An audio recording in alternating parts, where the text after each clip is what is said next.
হরি ওম। মহর্ষি পতঞ্জলি কি জয়। সকলকে স্বাগত। আজকে আমি আলোচনা করব এবং কিভাবে করতে হবে সেটি দেখাবো। অনুলোম বিলোম প্রাণায়াম। এই প্রাণায়াম করতে গেলে আমাকে তিনটি জিনিস সর্বদা ধ্যান রাখতে হবে। শ্বাস গ্রহণ অর্থাৎ পূরক, শ্বাসকে ধরে রাখা অর্থাৎ কুম্ভক, শ্বাসকে ত্যাগ করা অর্থাৎ রেচক। এই তিনটি জিনিস আমাকে ধ্যান রাখতে হবে এবং কোন আসনে করছি সেটাও আমাকে ধ্যান রাখতে হবে। অনুলোম বিলোম প্রাণায়াম। এই প্রাণায়াম অভ্যাস করলে যে কোনো ধরনের ফুসফুসের রোগ, সর্দি কাশি,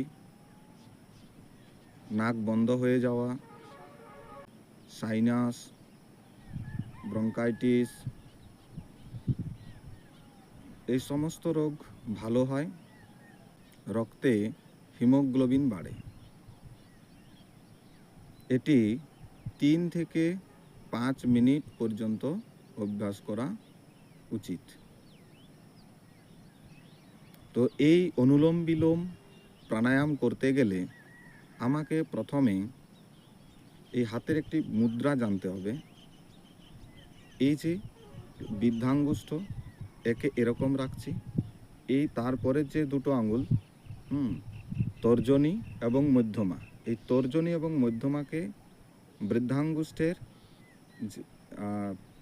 মূলে স্পর্শ করতে হবে এবং তারপর এই দুটো আঙুল অনামিকা এবং কনিষ্ঠা, এই দুটো আঙুল উপরে রাখতে হচ্ছে।